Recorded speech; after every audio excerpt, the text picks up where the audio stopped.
Hi, welcome back to my channel do to nature food and mood. ಇವತ್ತಿನ ದಿನ ನಾನು ಸಾಯಂಕಾಲ ಬಂದು ಪುರಿ ಮಾಡೋದು ತೋರಿಸ್ತಾ ಇದ್ದೀನಿ. ಪುರಿ ಅಂದರೆ ಮಸಾಲ ಪುರಿ.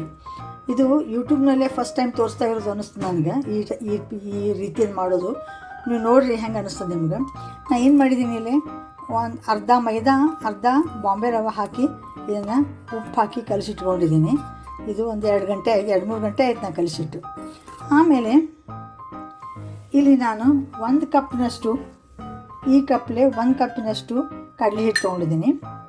ಈ ಕಡಲೆ ಹಿಟ್ಟಿಗೆ ನಾನು ಉಪ್ಪು, ಆಮೇಲೆ ಹಸಿಮೆಣಸಿನ್ಕಾಯಿ, ಜಿಂಜರು, ಆಮೇಲೆ ಕೊತ್ತಂಬರಿ ಇದರದ್ದು ಪೇಸ್ಟ್ ಮಾಡಿ ಹಾಕ್ತಾಯಿದ್ದೀನಿ. ಆಮೇಲೆ ಸ್ವಲ್ಪ ಇಂಗು, ಆಮೇಲೆ ಕಾಳು ಪುಡಿ, ಜೀರಿಗೆ ಪುಡಿ, ಇದೆಲ್ಲ ಇಷ್ಟು ಮಸಾಲೆ ಹಾಕಿಬಿಟ್ಟು, ಅರಿಶಿಣ ಪುಡಿ ಹಾಕಿಬಿಟ್ಟು ಮಸಾಲೆ ಹಾಕಿಬಿಟ್ಟು ಏನು ಮಾಡ್ತೀನಿ, ಚೆನ್ನಾಗಿ ಹೂರ್ಣದ ಗತಿ ಕಲಿಸಿಟ್ಕೊಂಡು ಮುಂದೆ ಹೆಂಗೆ ಮಾಡೋದು ಅನ್ನೋದು ನಿಮ್ಗೆ ನಾನು ತೋರಿಸ್ತಾ ಹೋಗ್ತೀನಿ. ನೀವು ಈ ವಿಡಿಯೋ ಏನಾದರೂ ಕೊನೆವರೆಗೂ ತಪ್ಪದೇ ನೋಡಿ ಅದನ್ನು.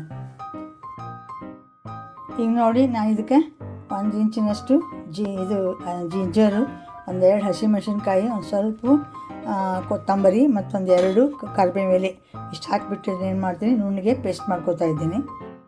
ಈಗ ನೋಡಿ, ಕಡಲೆ ಹಿಟ್ಟು ಕಲಿಸಿಟ್ಟಿದ್ದೀನಿ. ಅದೇ ಕಡಲೆ ಹಿಟ್ಟಿಗೆ ಉಪ್ಪು, ಅಜ್ವಾನ್ ಪುಡಿ, ಜೀರಿಗೆ ಪುಡಿ, ಆಮೇಲೆ ಹಸಿಮೆಣಸಿನ್ಕಾಯಿ, ಜಿಂಜರು, ಕೊತ್ತಂಬರಿದು ಪೇಸ್ಟು, ಉಪ್ಪು, ಆಮೇಲೆ ಸ್ವಲ್ಪ ಕರಿಬೇವಿನ 2 ಎಲೆ ಹಾಕಿಬಿಟ್ಟು ಈ ರೀತಿ ನೀರೊಳಗೆ ಕಲಿಸಿ ಸ್ವಲ್ಪ ಎಣ್ಣೆ ಹಚ್ಕೊಂಡು ಕೈಗೆ ಈ ರೀತಿ ಮಾಡಿಟ್ಕೊಂಡಿದ್ದೀನಿ. ಇದು ಹೂರಣ. ಇದು ನಮ್ಮದು ನೋಡಿ 8-9-10 ಆಗ್ಯಾವ ಇವು. ಇಂಥ ಉಳ್ಳಿ ಮಾಡಿಟ್ಕೊಂಡಿದ್ದೀನಿ. ಈಗ ಇದನ್ನು ಏನು ಮಾಡ್ತೀನಿ, ಲಟ್ಟಿಸ್ಬಿಟ್ಟು ಇದರಲ್ಲಿ ಇದನ್ನು ಹೂರ್ಣಕ್ಕೆ ಹೆಂಗೆ ನಾವು ಇದಕ್ಕೆ ಹೋಳಿಗೆ ತುಂಬ್ತೀವಲ್ಲ ಆ ರೀತಿ ತುಂಬಿ ಇದನ್ನು ಪುರಿ ಮಾಡಬೇಕು.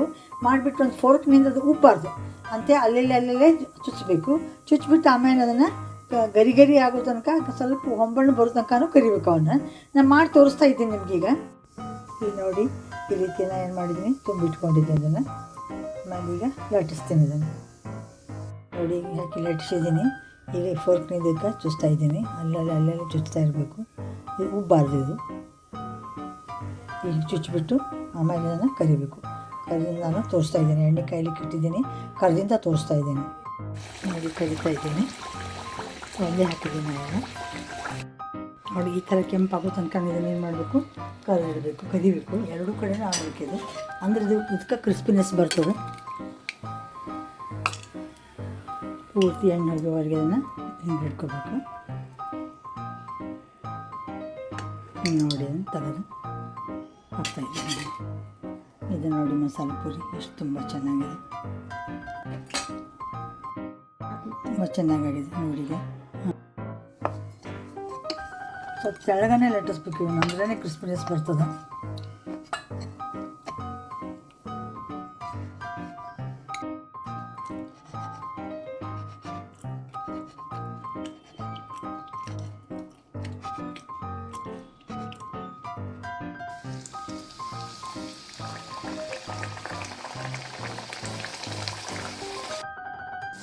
ಹಾಗೆ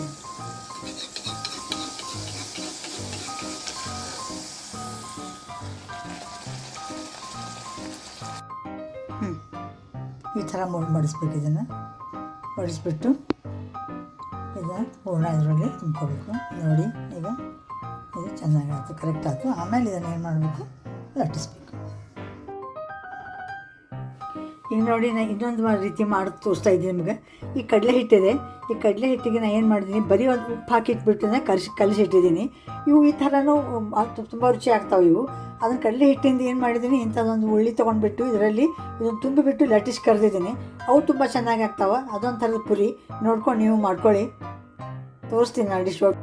ನೋಡಿ, ಈಗ ಇದನ್ನು ಡಿಶ್ ಔಟ್ ಮಾಡಿದ್ದೀನಿ. ತುಂಬ ಚೆನ್ನಾಗಾಗ್ಯಾವೆ, ಕ್ರಿಸ್ಪಿ ಗರಿ ಆಗ್ಯಾವೆ. ಇದಕ್ಕೆ ನೀವೇನು ಮಾಡಬೇಕು, ಯಾವುದಾದ್ರೂ ಕೊಬ್ಬರಿ ಚಟ್ನಿ ಅದು ಹಚ್ಕೊಂಡು ತಿನ್ಬೋದು. ಯಾಕಂದ್ರೆ ಆಲ್ರೆಡಿ ಇದ್ರಲ್ಲಿ ಮಸಾಲೆ ಇರ್ತದೆ. ಇದಕ್ಕೊಂದು ಬಾಜಿ ಮಾಡೋದು, ಬಟಾಟೆ ಪಲ್ಯ ಮಾಡೋದು ಏನು ಉಪಯೋಗ ಇಲ್ಲ. ಇದಕ್ಕೆ ನೀವೇನು ಮಾಡಬೇಕು, ಒಂದು ಯಾವುದಾದ್ರೂ ಖಾರ ಚಟ್ನಿ, ಮೊಸರು ಹಚ್ಕೊಂಡು ಇದನ್ನು ತಿನ್ಬೋದು. ನೀವು ಈ ಥರ ಮಾಡಿ ನೋಡಿ. ಮಸಾಲ ಪುರಿ ಕಡಲೆ ಹಿಟ್ಟನ್ನ ಕಲಿಸ್ಬಿಟ್ಟು ತುಂಬ ಚೆನ್ನಾಗಿ ಬರ್ತಾವೆ. ಮತ್ತು thank you very much for watching my channel. Please subscribe my channel.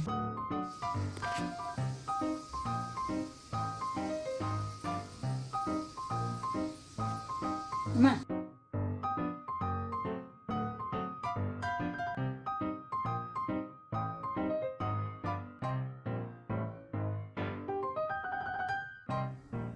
ಇದನ್ನು ನೋಡಿ ಈಗ ಮಸಾಲೆ ಹೇಗೆ ತುಂಬಿರ್ತದೆ ಇದರಲ್ಲಿ ಒಂದು ತೋರಿಸ್ತೀನಿ